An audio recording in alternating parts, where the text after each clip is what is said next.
Olha eu voltando.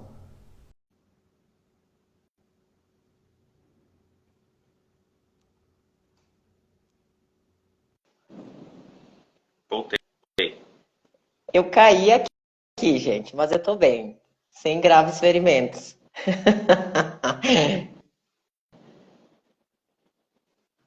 Deixa eu ver se pega o Pedro aqui também.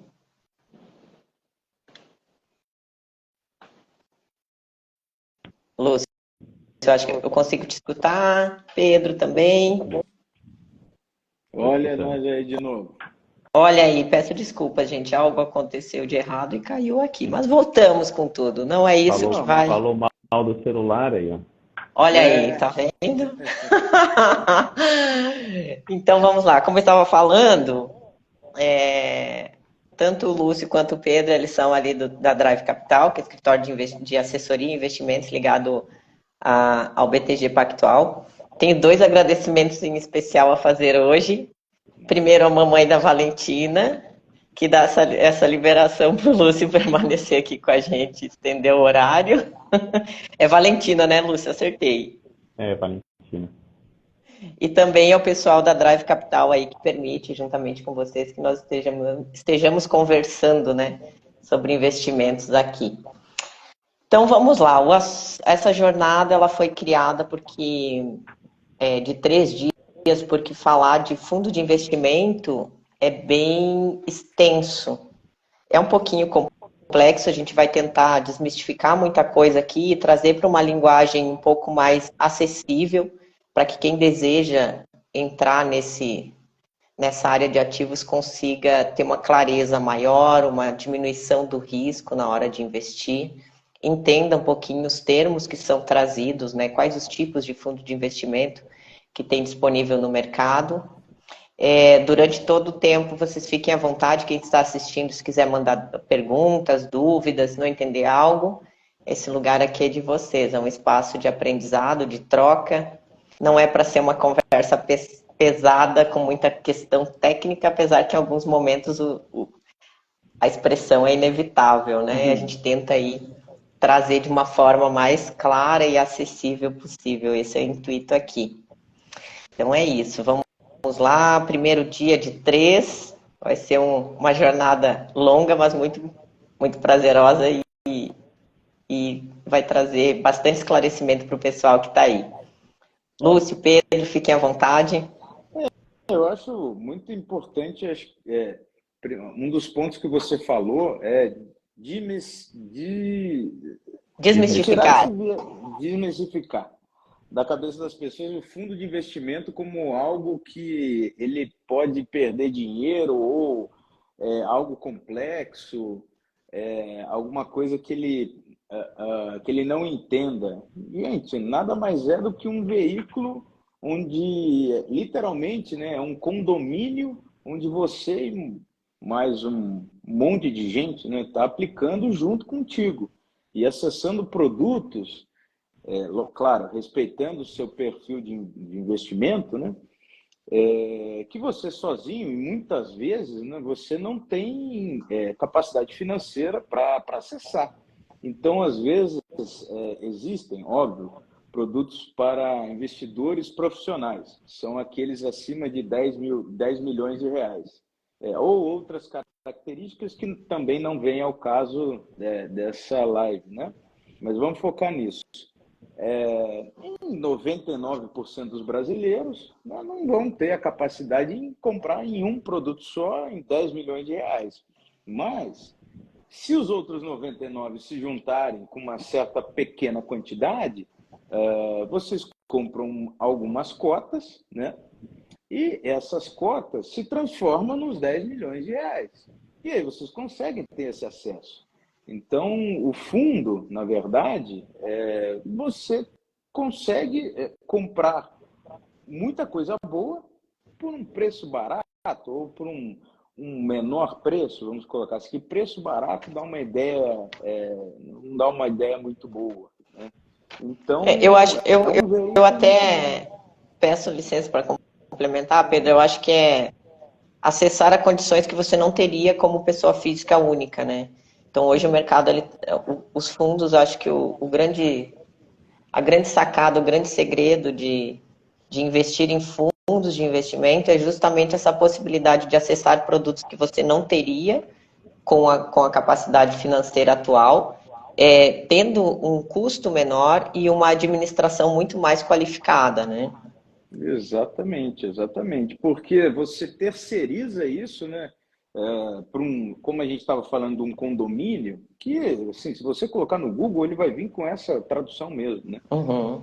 No governo, enfim, quem estuda mais a fundo, você transfere ele para um gestor, que seria basicamente quem mora aqui em São Paulo, vai entender como um síndico profissional, que é gabaritadíssimo. Geralmente quem faz isso é um cara gabaritado, estudado, certificado para isso.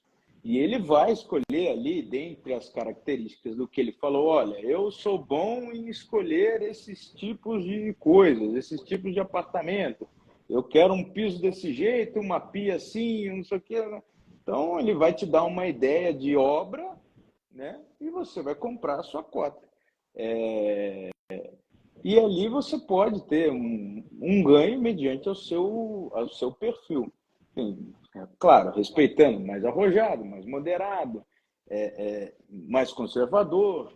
Existem até, falando até desse jeito de obra, né? O Lúcio até pode me ajudar muito melhor, porque é mais, acho que, a área dele. Existem até fundos de investimento imobiliário, de infraestrutura, que são voltados para isso. Se você quiser explicar mais ou menos como funciona, depois eu entro até em outras classes de fundo, Luciano. Pô, eu acho que aí é até legal a gente falar um pouquinho sobre fundos fechados e fundos abertos, né? Então, se você pegar esses fundos que não são negociados em bolsa, e aí acho que os exemplos mais comuns é o fundo imobiliário mesmo, é o FII. Esse fundo normal, ele geralmente é um fundo aberto, ou seja, você pode entrar e sair a hora que você quiser. Então, você compra, você investe algum dinheiro lá, você está comprando cotas desse fundo.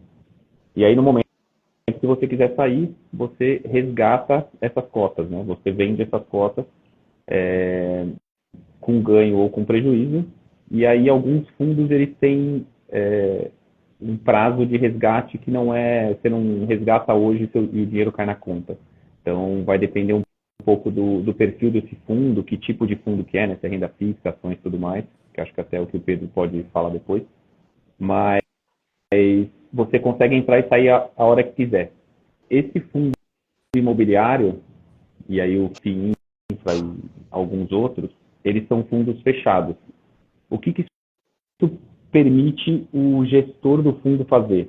Ele fica tranquilo, porque ele sabe que se amanhã tiver uma pandemia, ele não vai receber resgate. O pessoal não vai querer resgatar o dinheiro do fundo e entrar em alguma, sei lá, em alguma renda fixa, alguma coisa nesse sentido.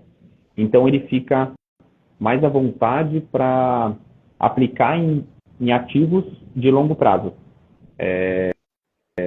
E aí, como é que você faz para sair desse tipo de fundo?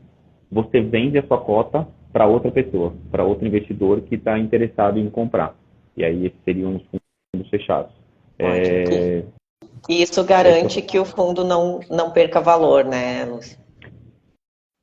A cota dele acaba variando, né? Então, se a gente pegar desculpa, eu me expressei errado. Não perder valor, mas a robustez do fundo, ela se mantém. Não tem dinheiro sendo resgatado, então não tem essa diminuição. E aí, ativos sendo necessários. Aí o gestor não precisa vender os ativos, né? Que a gente viu muito isso no começo do ano, e eram até fundos que não tinham nada a ver com renda variável, eram fundos mais de renda fixa, principalmente de crédito. Quando a gente teve o caso da Americanas em janeiro, e depois também teve aquele probleminha da Light, teve um estresse no mercado de crédito, e aí o que acontece? O pessoal começou a pedir resgate, porque a Americanas teve um problema tão sério quanto o que está sendo divulgado. A Light talvez vá quebrar. Eu não vou emprestar para, sei lá, que empresa que tem no fundo. Então o pessoal começou a pedir resgate. O que o gestor do fundo fez? Ele começou a vender o que tinha liquidez lá. E aí fez com que as cotas fossem derrubadas. Então, assim, ele é obrigado a vender o ativo porque está todo mundo pedindo resgate. E aí, até exemplificar explicando bem esse momento, né? Ele acaba vendendo um ativo, geralmente que é muito bom, mas é o ativo que tem liquidez e ele consegue sair. Então, isso penaliza a cota, mas a questão de um fundo imobiliário que é negociado na B3 é um fundo fechado, aí ele não tem esse problema. Para ele facilita bastante. Maravilha. Então fica o primeiro assunto, né, que é a diferença aí entre fundo aberto e fundo fechado. Então, aberto você solicita resgate a qualquer tempo, o fechado não, mas não impossibilita você de negociar, repassar essas cotas, né, para um outro CPF. Exato. Você basicamente passa ele para algum outro interessado, né? Aproveitando, vou falar um pouco dos abertos, né? Você falou sobre a classe, né, de fundo de renda fixa. Se eu fosse falar de cada um de renda fixa, fundo de renda fixa referenciado, fundo de renda fixa DI, fundo de renda curto prazo. Cara, vou ficar um dia só falando dos de renda fixa, um dia falando do de ação, cambial, multimercado. Então, 10 semanas. Dá uma maratona só de multimercado, né? Aí depois tem os exclusivos, que tem suas vantagens, por enquanto, né? Ainda tem suas vantagens fiscais, né? Estão tentando dar uma mexida nisso. Uhum. Então, assim, o que mais eu acho importante, vendo pelo menos do lado da assessoria de investimentos, é respeitar o perfil do investidor, do cliente, e principalmente pensar em como mitigar o que... Vou falar um pouco difícil agora, mas eu vou explicar, né? Mitigar o risco não sistemático. Porque o sistemático, como houve, né, a pandemia, a gente não sabia o que aconteceu, o sistema inteiro ocorreu o que ocorreu.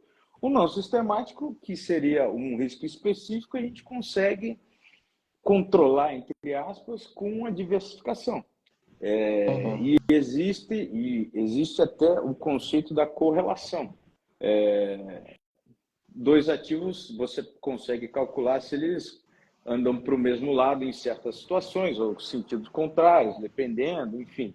E você consegue ver se a carteira vai ser uma carteira eficiente ou não eficiente, né? Mediante a risco e tudo mais. Então, você vê a volatilidade de tudo isso. Você consegue calcular a volatilidade de fundos também. E fundos mais voláteis e menos voláteis, você conseguindo fazer uma boa composição, você chega a uma volatilidade até menor do que uma exposição única. Então, conhecendo os ativos, conhecendo do mercado, falando com especialistas, igual o Lúcio, eu fico mais na área comercial, né? Lendo bastante, conhecendo o mercado, tirando isso um pouco da cabeça dos clientes, né? Eu vejo que muito mais vantagem você, né, ter uma gama de fundos ou um fundo de alocação, né? Igual vou dar um spoiler aqui agora, que a gente está com prestes a lançar o nosso quinta-feira, o Drive Allocation, que é exatamente isso, né? A ideia é exatamente essa, proporcionar aos nossos clientes uma alocação eficiente dentro de um portfólio de fundos, aproveitando os melhores momentos do mercado, surfando, né? Ali onde observemos algumas distorções. Então, e também com produtos onde, assim, juntando capital para que onde talvez você sozinho não alcance, a gente em grupo alcance, e aproveitando ainda de algum benefício fiscal, de que a movimentação dentro, você ainda não vai pagar IR, só imposto de renda se sacar eventualmente lucro. Então, eu acho que essa explicação dessa indústria inteira tem que ser muito bem difundida. E a combinação com todos os fundos fechados que o Lúcio pode explanar também 10 dias aí, né, Luciano? Eu vou Depende do só que só for fazer falar, 10 dias é pouco. 10 dias é pouco, né, Lúcia? Só vou fazer um parêntese na troca de vocês, que eu acho assim, o que eu ouço muita gente perguntando e tudo mais, em relação a fundos, como eu começo, o que eu olho e tudo mais. Então, só fazendo um parêntese, eu acho que é bem importante para quem nunca ouviu falar, ou quem ouve falar, mas não faz ideia do que é um fundo. Esses pontos que nós vamos trazer aqui durante a live são pontos bem relevantes que devem sim ser verificados e preferencialmente junto com quem vai fazer essa gestão do seu patrimônio e tudo mais, a pessoa que tem expertise para isso. Mas tem alguns pontos que são muito importantes, que eu acho que o próprio investidor ele tem que ter uma atenção em relação a isso. Então, acho que o primeiro passo, aí voltando um pouquinho, todo tipo de fundo de investimento, ele dispõe de informações abertas ao investidor, mesmo antes dele contratar. Então, eu acho que vale ressaltar a importância, a gente não tem costume de ler bula de remédio, mas é como se fosse a bula do remédio, só que se tratando de investimentos. Ali vai constar os efeitos colaterais possíveis, vai contar para que serve, principalmente quais os objetivos, né? Se é superar algum tipo de índice ou não, e isso é importante ser verificado. De acordo com o seu perfil, você já vai entender se aquele objetivo é válido ou não. Qual o risco que você está exposto no momento que você investe. Então, a gente vai aprofundar um pouco mais em relação a isso. Não dá para englobar tudo numa cesta só. Fundos de investimento é um assunto muito amplo. Então, existem os fundos de investimento com base em renda fixa, que o risco é um pouco menor. Existe com base em renda variável, fundo de investimento imobiliário, enfim, como o Lúcio e o Pedro já trouxeram um pouco. Então, acho que tem que ter, sim, um pouquinho de atenção e ler o que está escrito. Então, a partir do momento que você vai investir nesse tipo de produto, é sempre disponibilizado histórico de cotações. Então, sempre reforçando também que um histórico não faz uma rentabilidade futura, não prevê, mas ela já dá uma ideia de qual a saúde, né, e a robustez desse tipo de investimento que você está entrando. E aí, reforçando essa questão da importância do perfil do investidor, porque a partir daí, a partir do seu perfil, do quanto você está disposto a correr riscos ou não, né, ficar mais exposto ou não no mercado, vai ter um fundo mais adequado para investimento. Então, falar de fundo de investimento, a gente consegue atingir desde um público extremamente conservador até um público extremamente arrojado. Então, por isso que é importante sempre observar esses quesitos. E você, dentro do seu perfil de investidor, tem sim que ler, tanto que quando você assina um termo, né, de entrada ali no fundo de investimento, você fala que você está ciente de tudo aquilo que você está exposto, do que esse fundo propõe, quais são as características, os objetivos. Então, é de extrema relevância. A pessoa que vai começar a investir em fundo de investimentos tem sim que ler, tem que dar uma olhada com atenção, de preferência. Ouve o especialista que está te dando orientação, mas também para um minutinho para ler aquilo tudo, todo aquele regulamento, né, do fundo, para ver se faz sentido de fato para você. Tira dúvida com o assessor de investimentos sobre qualquer questão. Eu acho que é um momento assim crucial essa conversa antes de fazer a alocação no recurso. Termo de ciência, até a maioria dos fundos, mesmo mais brandos, você tem que assinar, tá? São poucos os que não deixam. Não existe, na verdade. Vou falar. Não, eu até acho que tem, se não me engano, um tipo de fundo, acho que você não precisa assinar nesse termo de ciência, eu não me recordo qual que é, mas realmente você só não precisa assinar caso você já tenha aplicado nele anteriormente, aí você volte a reentrada, investir né? alguma coisa. A reentrada você já tem um termo assinado, se ele não mudou nenhuma característica relevante, você não precisa assinar novamente. Mas é bem o que a Suzy falou, né? A não ser que você já conheça e confie muito no seu assessor e vocês troquem bastante figurinha, ele entende o seu perfil, eu acho que você fica um pouco mais confortável, mas sempre vale a pena, principalmente nesse começo. Eu sei que as informações são muitas e acho que os órgãos reguladores até tentaram diminuir um pouquinho dessa complexidade, assim, antes eles exigiam documentos gigantescos e agora eles fizeram alguns documentos um pouco mais simplificados, que uma pessoa que não tem muito conhecimento consegue ler ali e entender boa parte do que contém nele. O próprio Então, acho que vale a pena vocabulário, né, Lúcio? Eu acho que ele e está muito acaba mais sendo uma acessível aula hoje em ali, né? dia. É um Uhum. aprendizado.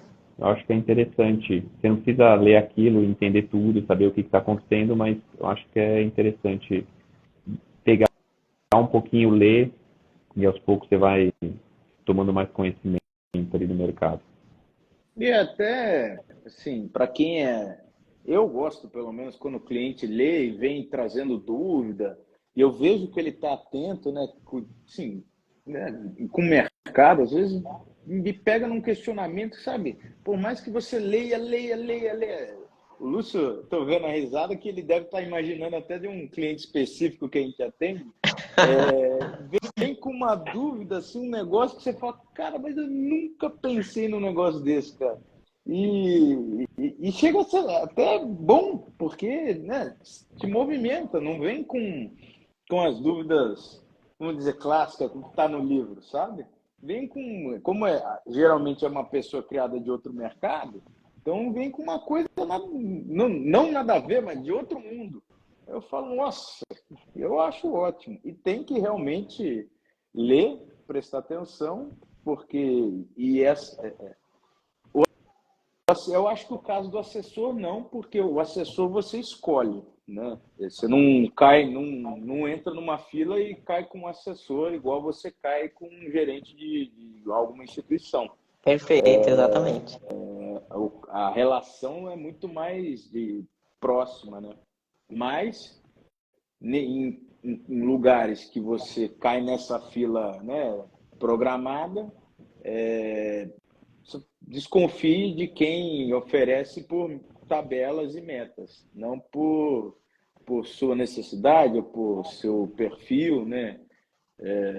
Pelo que você pede ou pelo que você informa. Então, certíssimo, Perfeito. Suzy, veja, reveja. Na Sabe que eu informação até nunca é essas demais. nunca é demais. Eu estava tomando café essa semana com uma ex-colega de trabalho e ela trouxe algumas questões assim em relação a uma ansiedade, digamos assim, dela em relação aos investimentos, né? Porque hoje ela não recebe uma personalização como ela gostaria que fosse. E ela trouxe, inclusive, essa questão da confiança na pessoa que está fazendo a gestão ali dos seus investimentos. Então, esse vínculo, essa confiança, você entender que aquele CNPJ, mas além disso, aquele CPF que está te atendendo é de uma pessoa idônea, uma pessoa que realmente está olhando para as suas necessidades, que está alocando os recursos dentro daquilo que você realmente almeja, dos seus objetivos, dentro da sua capacidade de tolerância a risco, isso é essencial. Então, é que nem você falou, não adianta. Não é como cair no gerente de banco, que você vai lá aleatoriamente, você tem que olhar com muita atenção qual é o profissional que está do outro lado da mesa, porque é uma confiança muito grande que você acaba dando, né? Dando seu patrimônio, enfim, do seu futuro. E mexeu com o bolso, mexeu com tudo. Eu, pelo menos, eu levo isso para minha vida, porque na minha vida é assim, eu troco isso até com você, toda pessoa que eu atendo, antes de aplicar, já falei isso aqui até na outra live, eu penso assim, se fosse o dinheiro do meu FGTS, meu único dinheiro, eu aplicaria? Se a resposta é não, óbvio, não oferto. Se eu penso 10 segundos, é não também. Porque, será? Não. Acabou. Não. É sim. A tua saúde financeira, ela sensibiliza a tua saúde emocional e, por consequência, a saúde física, né? Não, ela é algo importantíssimo, a gente não pode negligenciar, porque a partir do momento que você não está tranquilo ali em relação aos teus recursos financeiros, acaba impactando diretamente em todas as outras áreas da tua vida. Com certeza.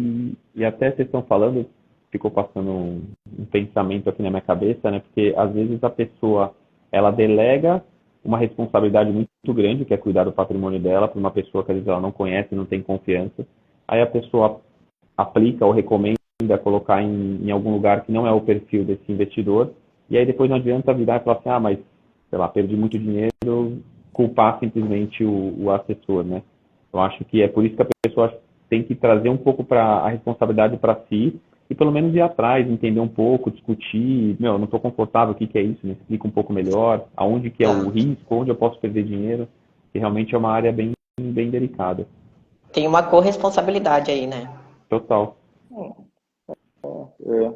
Igual quando tá voltando até me pegando lá o assunto do começo, igual quando você está construindo sua casa. Suas finanças é igual a sua casa. No começo, você tem que fazer sua fundação, colocar lá a rendinha fixa, fazer reserva de emergência. Isso é igual que o livro fala. Tem gente que foge um pouco, quer construir do telhado, Às vezes dá ruim. às vezes, nunca vi casa começar telhado, mas tudo bem. Faz sua fundação, começa, beleza, depois vai para a coluna, né? Depois vai lá, põe o telhado, aí até chegar numa boa parte em renda variável. Isso é o que é o clichê, mas, pô, 90% está dando certo, por que eu vou mudar? O A não ser que venha uma outra. o básico bem feito funciona, né? Essa é a máxima que vale para tudo na vida. Sensacional. O arroz com feijão bem feito, meu, tá ótimo. Eu tenho umas visões um pouco diferentes para minha carteira, mas não quer dizer que eu recomende para outro que tem um outro perfil, que tem Sim. aí um outro cliente mais arrojado ainda, cara, já tem que recomendar outra coisa, porque não tem nada a ver com isso. Então, assim, gente, A gente estava falando exatamente sobre isso hoje, né? A questão que é até um pouco delicado, assim, porque eu cuido da parte de renda variável, né? Então, às vezes a gente leva muito o nosso, não o nosso perfil, né? Mas, tipo, pô, o que para mim eu fico confortável e o que eu acabo oferecendo para o cliente. Então, assim, é um processo que você precisa dar um passo para trás e entender, beleza, tipo, o que eu estou pensando aqui talvez seja para mim. Agora, para o meu cliente, para os objetivos que ele tem, para o meu perfil dele, o que é mais interessante. E até fugindo um pouco de fundos, mas assim, eu acho que o assessor acaba tendo um pouco desse não é perfil a palavra, É um mas viés, assim, né? ele acaba, não é viés, eu ia falar porque assim, muitas vezes eu vejo no meu mundo, né, eu tenho uma visão e eu passo para o cliente aquilo que eu quero. Só que muitas vezes o cliente bate o pé, também não é bate o pé, mas ele fala, não, mas eu quero, e a gente fala, não, tudo bem. A gente passa a nossa visão para ele e fala, ó, eu acho isso, eu gosto disso, não gosto disso, eu recomendo, não recomendo, mas o dinheiro no fundo é dele. Então, assim, fique tranquilo, faça o que você quiser, mas só para deixar claro quais são os riscos e o que eu acho desse investimento, assim. Perfeito, é o direcionamento, né? Eu acho que o profissional ele vem muito para isso. Ele não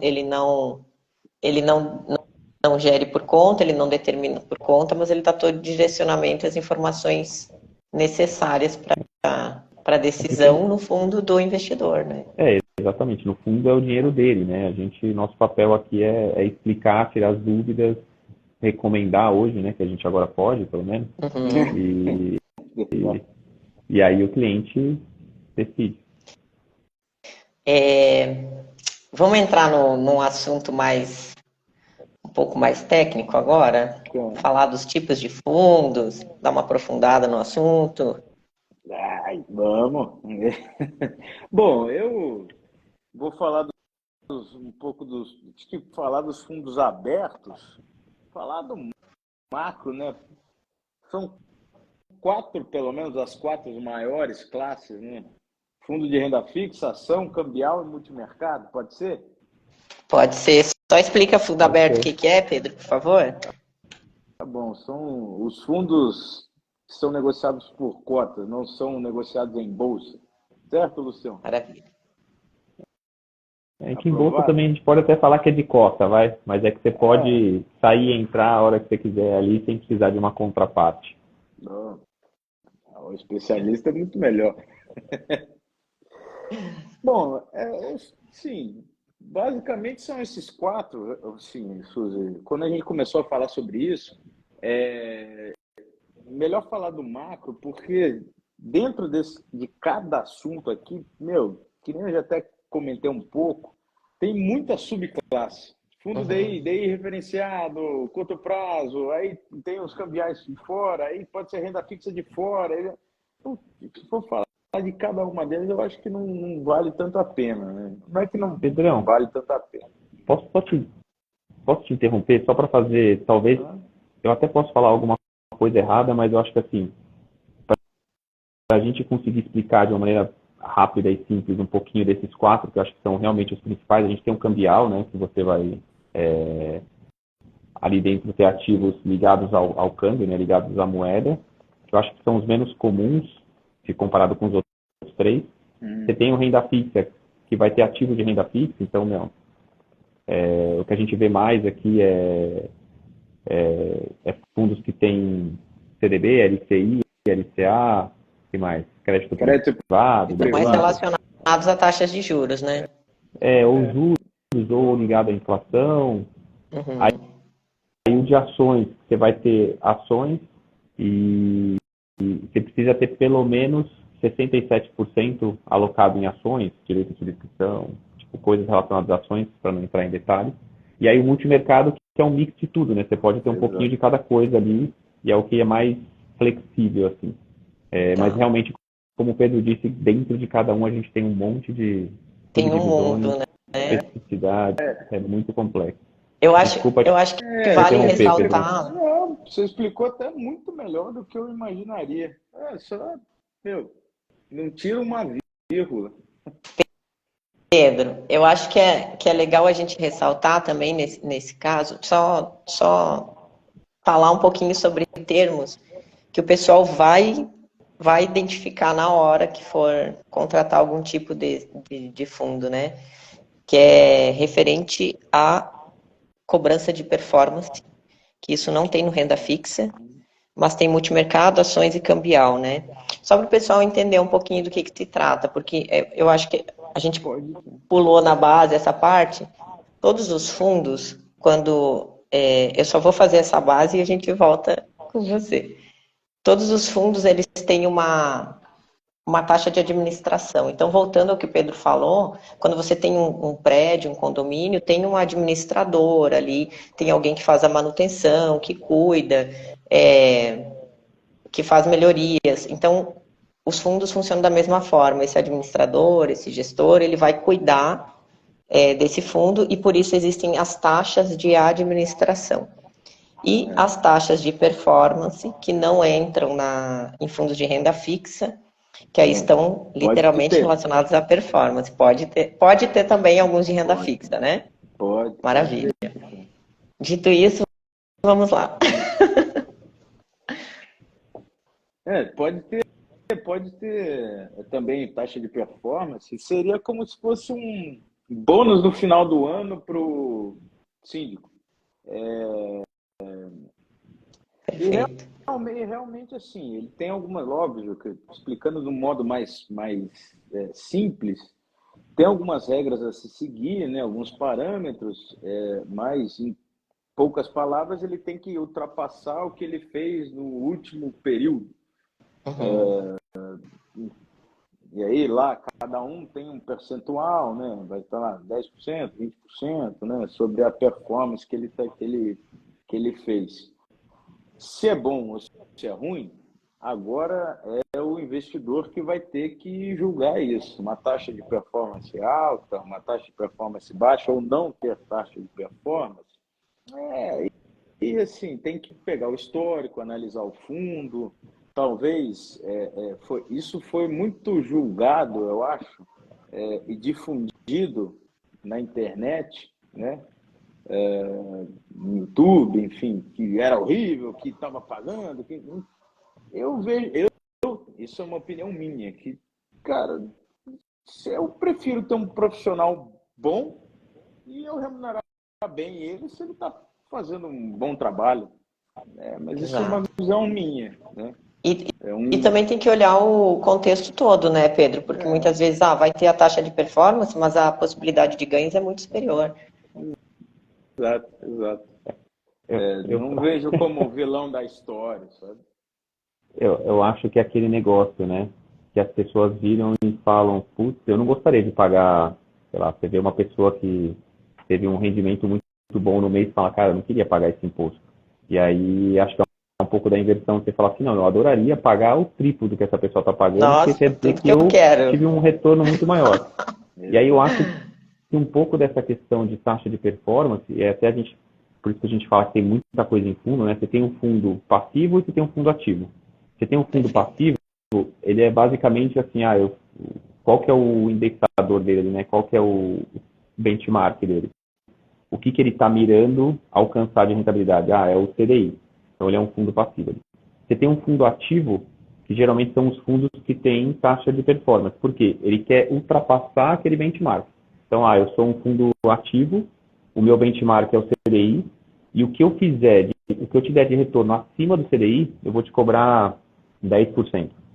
E exige um trabalho muito mais árduo, né? Exato. E aí, qual que é a minha visão? Você fala assim, a pessoa que tem um fundo passivo e ela não tem uma taxa, imaginando o gestor, que é quem está tocando o fundo. Ele tem um fundo passivo, ele tem que alcançar ali mais ou menos o que está no CDI, só que ele não precisa fazer grandes esforços para ultrapassar o que o CDI está dando de retorno. Beleza. Agora você tem um outro caso que o cara tem um fundo ativo, que ele tem uma taxa de performance se ele ultrapassar o retorno do CDI. Quem você acha que vai estar com muito mais vontade de ter um retorno maior? Provavelmente é o segundo, porque ele vai ganhar em cima. Então, assim, nada mais justo do que, se esse cara fizer um trabalho tão bom, que ele ultrapassou o índice de referência que eu acho que é justo eu ter, eu pago ele um percentual. Aí você fala, putz, 10% é muita coisa. É 10% acima do que ele ultrapassar aquele CDI. Então, assim, não é porque ele vai ultrapassar em muitos por cento. É um negócio, geralmente, ainda mais pensando numa renda fixa, né? Então, assim, eu acho que é um fundo que as pessoas, às vezes, têm essa visão de, é taxa que eu estou pagando. Mas tem um porquê e, muitas vezes, é o fundo que vai te dar um retorno maior, assim. E é muito difícil, uma coisa que você falou, assim, um fundo de renda fixa, vamos falar, o cara conseguir 300% do CDI, vai conseguir ali estourando, 150, se ele for. Isso aí Um gênio. tem um gênio, aí tem limitador de risco, tem limitador de volatilidade, ele tem que respeitar os parâmetros de perfil que ele colocou no fundo. Então, assim, também ele não pode sair fazendo o que ele quiser só para ele ganhar a performance. Não pode colocar qualquer coisa, tem certos níveis de bom pagador, né, que seria o grau de rating, que ele não pode pôr, senão ele começa a colocar um monte de lixo lá dentro. Então, assim, existem vários parâmetros, né, que ele tem que seguir. Então, ele tem que ser um gênio mesmo, só para passar o DI e ainda ganhar performance, e bem feito. Uhum. Então, eu não vejo esse problema também. Eu acho que foi mal explicado para com todos, né? É que eu acho que a informação, muitas vezes, ela vem de uma maneira muito crua e o recorte, né? Eu sempre bato muito nessa tecla que o recorte da informação, muitas vezes, ela desinforma, né? Porque você vê ali, mas vai pagar, esse aqui tem só taxa de administração, o outro tem taxa de administração e performance, mas e o todo? E a possibilidade de rentabilidade, de ganhos e tudo mais, né? A qualidade desse investimento, então, não dá para olhar só o recorte, tem que ver o todo. Eu concordo 100% com a forma de visão. E às vezes a reportagem, ela é aquela reportagem que dá view, né? Que traz uma tragédia na capa ali. Exato. Então, nossa, fundo cobrando, não sei como tá. Então, infelizmente, a gente tem algumas informações que são mal passadas, porque é o que dá view. É o que dá Ibope. E se tratando de investimentos, não é o pior caminho possível a ser escolhido, né? Porque é onde mexe na base central das pessoas. Porque todo mundo quer entrar na pirâmide no começo, né? Quer achar a fórmula mágica para ficar milionário amanhã. Por isso que a Mega Sena é um sucesso. Então, assim, o famoso clickbait, né, que é a cilada, vende muito. Então, é uma bobagem. Então, bom, mas voltando, multimercado, falamos lá da taxa de performance, e também existem o fundo de ações, que são isentos de IR, e a Previdência também, que é um ótimo veículo, dependendo do que você for fazer, que também é isento de IR. Tá? E come cota, desculpa. E, bom, basicamente são esses grandes macros, né? E agora tem suas derivações, tem suas subdivisões que podem Vamos, aplicar, que podem fazer. aproveitando que você trouxe aí o gancho, Pedro, vamos falar um pouquinho de come-cotas e tributação. Não sei se você ou o Lúcio querem aprofundar um pouquinho mais o assunto, para o pessoal ter um panorama do que se trata exatamente, come-cotas. Essa é uma bucha para falar, né? É, Ninguém gosta de falar disso, é Ninguém chato pra caramba. gosta. Vamos lá, Nossa, contribuímos os três. não, eu falo, é chato porque é um. Bom, é um assunto que está num momento delicado do país, eu acho. Uhum. ó, você ficou mudo, eu acho, Pedrão. Não estou ouvindo mais ele também. Ah, Oi, agora veio. voltou? Agora voltou. É um assunto que está num momento delicado e ele já é delicado. Então, assim, mas bora, vamos tocar. Mas acho que Eu acho até, que as pessoas consigam entender do que se trata, né? posso dar um passo para trás aqui, Com e de certeza. Comicotas eu ia até falar um pouquinho da questão da tributação, né, que é legal falar.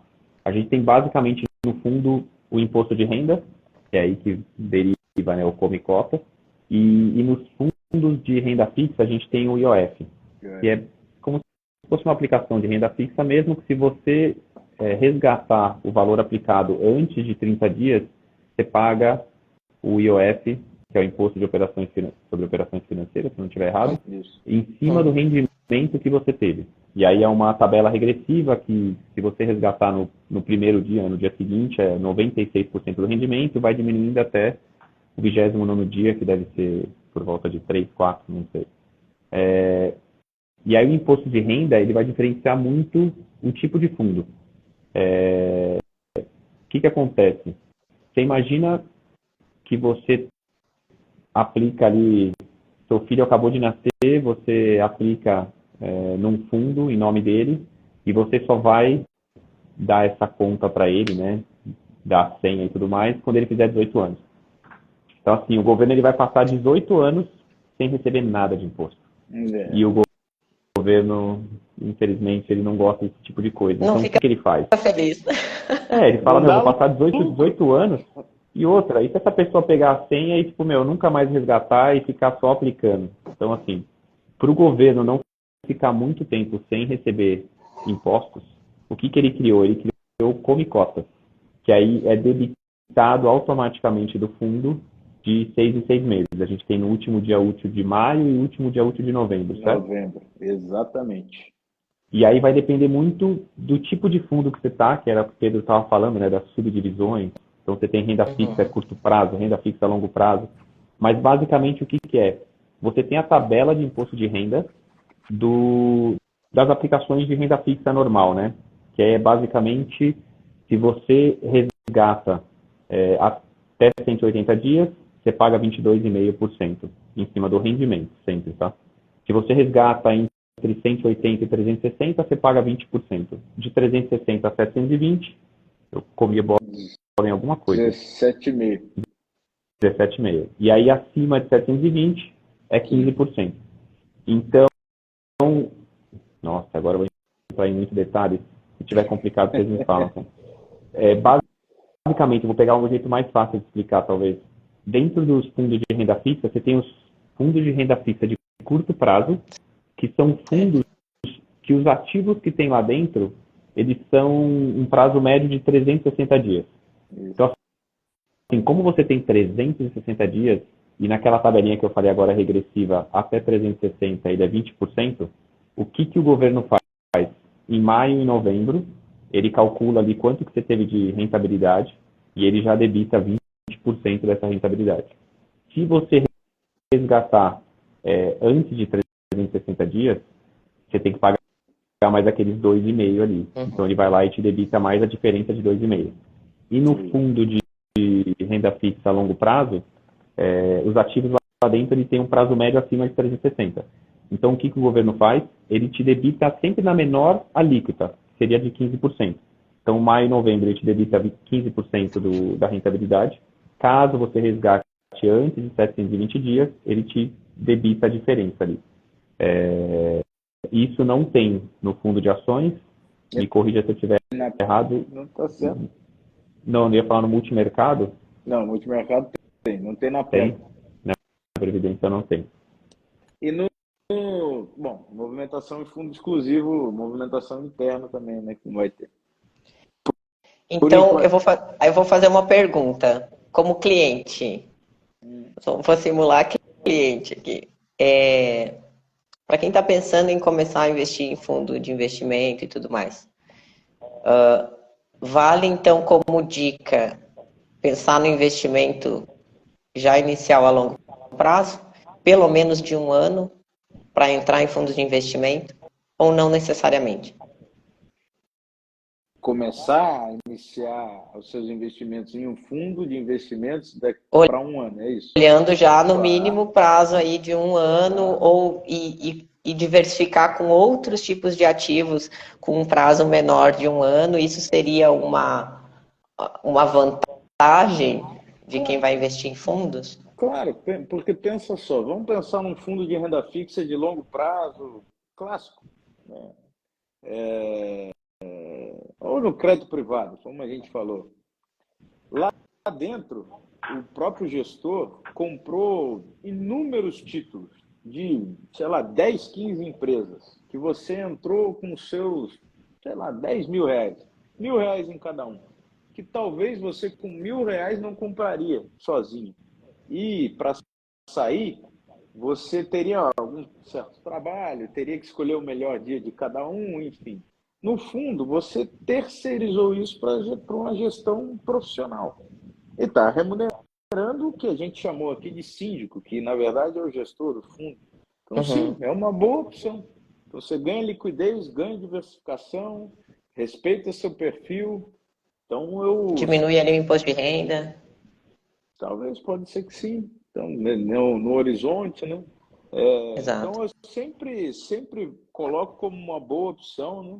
Eu vejo uma excelente maneira já de diversificar meus clientes, né? De colocar ele numa boa alocação, escolhendo um bom fundo, principalmente, né? Conhecendo o fundo, sabendo no que ele está alocando o capital que eu estou levando para lá, né?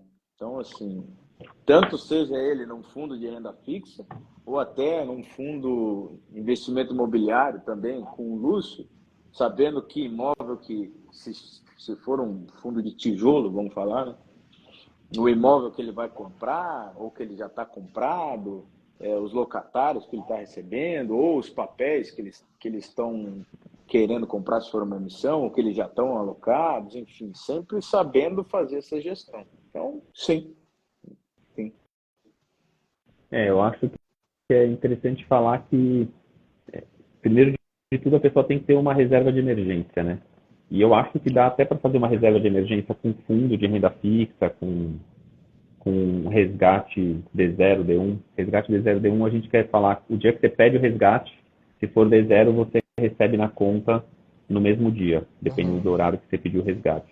E D1 quer dizer que é D mais 1, né? O dia que você pediu, mais um dia, então no dia seguinte, útil, cai na sua conta. Eu acho que você tendo essa reserva de emergência, o ideal, realmente, para todo investimento é sempre pensar no longo prazo, né? Não só pela questão da tributação, mas isso a gente precisa muito levar em conta, principalmente por esses fatores que a gente trouxe, mas também porque, no fundo, não adianta você pensar, somente se for focar na parte de renda variável e tudo mais, como que vai estar daqui um mês tal empresa ou o mercado em si. Então, precisa sempre pensar no longo prazo. Acho que isso vale também, Lúcio, em relação... Acho que a gente pode trazer um pouquinho a conversa para cenários possíveis, né, de mercado econômico aí nos próximos meses. Nós estamos hoje com a taxa Selic 12,75, né, com uma previsão de mais... Tem 2 reuniões ainda do Copom até o final do ano. Estima-se, e me corrijam se a previsão de vocês for diferente disso, que aí, em média, vai ser meio ponto percentual abaixo a cada reunião, que vai ter uma em novembro, uma em dezembro. E isso acaba causando uma migração considerável de pessoas que estão em renda fixa para fundos de investimento. Eu gostaria de ter uma opinião de vocês, como expertise no assunto, se esse movimento é um momento de fazer esse movimento com essa previsão de mercado, de alteração, de redução de taxa, ou se não é o momento, vale a pena ainda permanecer em renda fixa, repensar, esperar um pouco mais. O que vocês trariam assim como possíveis cenários mais positivos para quem está pensando em investir ou alocar o seu recurso mais para renda variável, para fundo, ou alguma coisa desse sentido? Bom, eu vejo que é um momento de fazer migração é agora, né? Porque depois que a onda passou, você vai pegar o resto. Quem tem um perfil um pouco de moderado para cima, né? Vamos falar assim, que já entende algumas explicações, né? Que está pensando já vem pensando em fazer algum movimento um pouco mais arriscado ou pegar uma parcela e colocar um pouco mais em risco. A gente tem um movimento, essa queda de taxa, então tende-se a entrar melhor em bolsa, né? Então, você entrar num fundo que tenha essa alocação um pouco mais elaborada, né? Que tenha uma diversificação maior, que até pode ser uma diversificação internacional, por exemplo, né? Que você sozinho não consiga fazer ou tenha dificuldade para fazer, ou, cara, não tenha $1 milhão para fazer sozinho. Talvez um fundo internacional seja até uma saída, um veículo. Então, acho que dependendo de um perfil para cima, seria uma boa oportunidade. Se não, converse com o seu assessor, sempre esteja em contato com ele, veja melhores oportunidades, momento até de saída de algumas coisas que você possa ter comprado lá atrás. Sempre fique antenado com ele, que se ele for, né, uma pessoa que vive o mercado, ele vai estar te falando todo dia no Morning Call, né? Vai ter que ser passado algumas informações que ele vai estar ali, né, no tete-a-tete contigo, te informando, te munindo do que você precisar. Então, assim, respeite o seu perfil. Agora, Lucião, não sei qual que é a sua ideia. Não, acho que o principal é isso, né? Entender o perfil do cliente, porque não adianta o cliente ter um perfil mais conservador e ele achar que agora a bolsa vai subir, então ele vai vender parte dos investimentos dele em renda fixa para entrar em ações. Até porque, falando um pouco dessa parte macro, né, a expectativa majoritária é de mais 2 cortes de 0,50 até o final do ano, então a gente termina o ano com 11,75, e aí para o ano que vem é onde está um pouco nebuloso ali, porque a gente tem mercado lá fora, provavelmente, principalmente Estados Unidos, mantendo juros elevados por mais tempo, talvez subindo um pouquinho mais juros esse ano, e isso prejudica o trabalho do Banco Central aqui para poder reduzir a Selic, né, que é a nossa taxa de juros. Certo. Porque se a gente corta muito aqui, lá a taxa está alta, o investidor acaba migrando o investimento do Brasil lá para fora. Eu falo isso dos investidores estrangeiros, né? Eles preferem deixar o dinheiro dele rendendo um pouco menos nos Estados Unidos, mas com risco muito mais baixo do que o Brasil, do que deixar o dinheiro aqui, que tem um risco muito maior, que tem um diferencial ali de juros um pouco pequeno, perto dos Estados Unidos, e ainda tem a questão do câmbio, né? Porque se o real se desvaloriza, o estrangeiro perde dinheiro.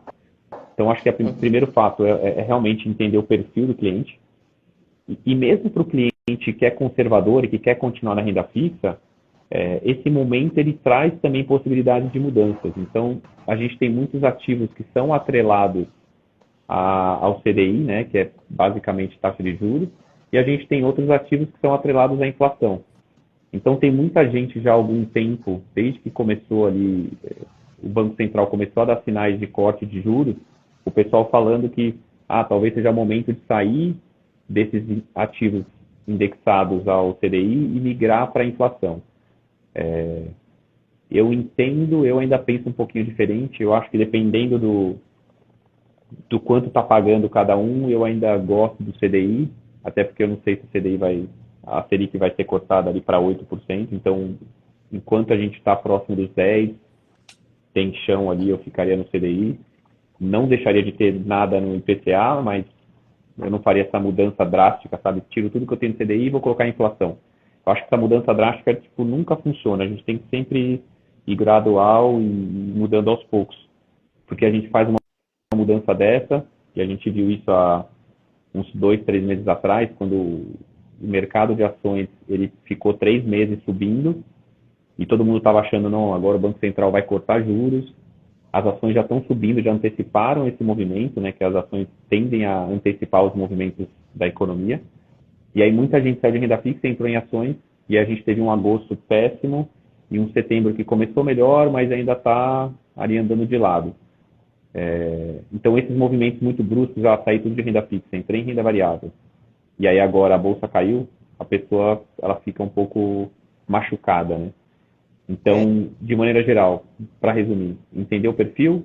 Se o seu perfil for um pouco mais agressivo, acho que vale a pena entrar um pouquinho aos poucos em renda variável, seja em ações, um ativo que a gente até talvez fale mais amanhã, que é o fundo imobiliário, que ele é menos volátil que a ação.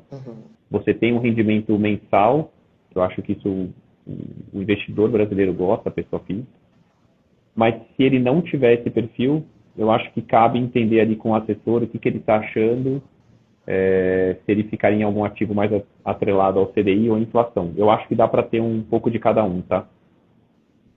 Também até vi uma pergunta da Carol, é isso? Da Carol, isso. Ela perguntou exatamente se é melhor um ou outro. Concordo 100% com o Lúcio, sempre explico isso quando estou começando ou revisando, né, assessoria, Carol. O melhor é ter um mix, tá? Seja 50-50, ou depende do horizonte de investimento, tá? Mas o melhor é você ter um mix, até porque a gente vai conseguindo equilibrar melhor a base, pelo menos, dos seus investimentos. Não sei o seu perfil, não sei quantidade, mas pelo menos vou falar da base, porque a base é comum. Tá? E aí, por que eu até falo que eu gosto bastante do CDI, né? E aí, só para as pessoas entenderem, a gente fala CDI mais ou IPCA mais, porque esses ativos, eles geralmente pagam IPCA, que é a inflação de preços ao consumidor amplo, né? Que é basicamente a inflação ao consumidor, mais uma taxa fixa. Então, IPCA mais 7. E o CDI também. Geralmente, os ativos têm o CDI, que é basicamente a taxa de juros, mais 2%. O que acontece? O CDI, a gente sabe quanto ele está hoje, e a gente sabe mais ou menos como ele vai andar nos próximos meses. A inflação, a gente consegue ter também uma noção ali para o curtíssimo prazo, mas a gente viu uma deflação há 2, 3 meses atrás, se não me engano, 2 meses atrás. Então, assim, esses ativos que são atrelados à inflação, eles tiveram um rendimento muito baixo. Então, por isso que eu às vezes fico um pouco com o pé atrás nos ativos de inflação e eu gosto mais do de CDI. Talvez no longo prazo você tenha uma rentabilidade menor, não dá para a gente saber, mas assim, ele é uma rentabilidade. Agora me ajuda na palavra aí, Pedrão. Ele é uma coisa mais estável, sabe? Ele não é igual ao IPCA constante. Que a gente teve julho, foi uma deflação, agosto volta. Lógico que ele não é uma gangorra, mas assim, a gente tem meses que é negativo. Então, o cliente que tem um ativo, agora pensando um pouco mais do meu lado, né, num fundo imobiliário que paga um dividendo mensal, esse ativo é atrelado ao IPCA. Se o IPCA ficou negativo, o cliente só ganhou aquele fixo ali. Então, o IPCA ficou no 0 a 0. E aí, IPCA mais 7, ele ganhou 7% anualizado. E isso vai dar um pouquinho mais do que 0,5% ao mês. O cliente estava acostumado a receber 1% ao mês. Então, assim, machuca um pouco ele, né? Porque aquele dinheiro que ele ia tirar para comprar alguma coisa, pagar o aluguel. Então, assim, o CDI ele dá menos susto em relação a essa volatilidade. Assim. O famoso renda fixa, às vezes, não é fixa. Exato. Então, a gente tem que explicar isso, por isso, Carol, até a composição. Às vezes, que nem o Lúcio falou, o IPCA deu negativo, se garante na taxa pré-fixada, mas você tem um CDIzão garantindo, e você, não é que você vai receber o mesmo, né? Mas você pelo menos não sente tanto na sua carteira e no global dela toda. E acho que assim, a gente nunca vai acertar qual que é o melhor ativo. Então, assim, como a gente não tem bola de cristal, infelizmente, você colocando um pouquinho em cada um, você tem, acho que essa, tanto que o Pedro citou lá atrás, né, de correlação, acho que entra um pouco mais detalhado, mas assim, você tem essa menor volatilidade, menos susto, então é uma coisa que a gente indica muito, essa diversificação.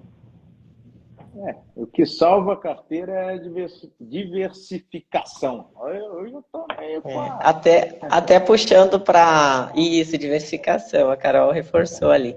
Até trazendo para a brincadeira que a gente fez hoje nos stories ali do Insta, né? Qual que era a relação da selva com o fundo de investimento, né? Tá muito ligado a isso, né? A máxima ali de não colocar todos os ovos na mesma cesta, porque o risco se torna muito alto. Então, a diversificação ela é determinante aí para você poder compensar uma possível perda com uma rentabilidade maior. Então, acho que o grande segredo está aí.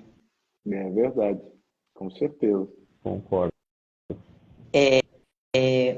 Bom, Pedro e Lúcio, não sei se ficou algum assunto de fora que vocês queiram reforçar ou trazer hoje.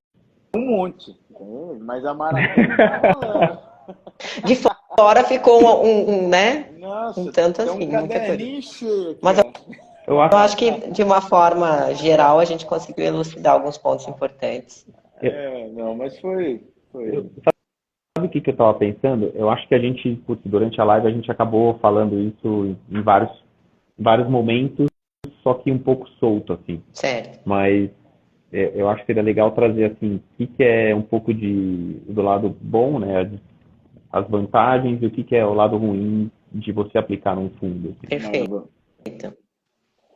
Agora eu fiz a pergunta, já solto para o Pedrão falar. Vamos deixar... Cara, vou deixar uma caixinha de sugestão aí para a Suzy. Você colocar aí o que o povo imagina que é vantagem e qual que são as desvantagens de aplicar num fundo de investimento. E a gente vai respondendo depois nas próximas. E a gente retoma amanhã? E a gente retoma amanhã. E amanhã a gente fala mais também de fundo imobiliário, porque é um tema que... eu sou neto de português, adoro imóveis, minha família sempre fala, quem compra terra não erra. Eu nasci com isso na cabeça, então a gente pode falar disso amanhã também. Quem quiser que fale de FII também põe na caixinha aí da Suzy. Vou abrir uma minha, Luciano, se quiser, abre uma dele. Não, eu nem tenho meu perfil no Instagram, quase que não existe. Mas eu acho legal, assim, para quem está assistindo hoje ou vai assistir gravado, se você conseguir abrir uma caixinha, Su, porque daí o pessoal manda perguntas, a gente pode até, durante a live, ir respondendo. Direcionar, né? Então... Mais alguma questão, Lúcio, que você acha que seja relevante trazer nesse momento? Amanhã, então, a gente vai falar mais especificamente de fundos tijolo, fiagro, papel, os indicadores que são mais interessantes na hora de fazer uma análise de um fundo de investimento. É isso, por aí, né? O caminho fundo de investimento imobiliário a gente vai falar muito amanhã. Amanhã vai ser o dia. Amanhã vai ser o dia. Quem gosta de imóvel, gosta de renda de aluguel, amanhã é o dia de você fazer aluguel na bolsa. Pedrão, bom, do meu lado se anima com o fundo imobiliário. Nossa, Pedrão gosta. Minha renda mensal, então para mim tá ótimo. Maravilha. Então, acho que é isso por hoje. Qualquer dúvida que vocês tenham ficado, manda para a gente por direct. Qualquer questão que vocês queiram saber ou aprofundar um pouco mais, a gente vai atrás para tentar elucidar tudo aí. O Veloso já falou ali, dividendos. Já vou anotar aqui, dividendos, Veloso. Vai entrar na pauta também. Esse aí é meu amigo, ó, de longa data. Tá lá em Las Vegas curtindo, só gastando os dividendos. É isso aí. E não perca amanhã que a gente vai falar de dividendos. Maravilha. Pedro, muito obrigada pela tua disponibilidade mais uma vez. Lúcio, Obrigado. amanhã estaremos aqui, eu e Lúcio apenas. Ah, não, se der eu venho. Tô tentando agilizar tudo, amanhã tem um evento, mas se der, estaremos aqui. Também. Estaremos aqui. Boa. Adeus. Perdendo em dólar, diz o Veloso. Ai, que dor, hein? Perder em dólar dói. Perder dói já. Bom, então Su, é muito isso. Obrigado. Obrigado pelo convite. Lucião, muito obrigado. Te vejo amanhã no escritório, mais uma vez. Se der, amanhã estarei aqui e na quarta, com toda certeza. Um forte abraço para vocês. E obrigado quem me acompanhou. Obrigado, Su. Obrigado, pessoal. Obrigada, Lúcia. Obrigada, Pedro. Todo mundo que entrou aqui participou. Esperamos você aqui amanhã, Carol. Isso aí. Já manda perguntinha se você tiver dúvida. Metralha, a gente pergunta que amanhã a gente responde com certeza. Obrigada, gente. Um bom descanso, uma boa noite. Até a próxima. Tchau, tchau. Até amanhã.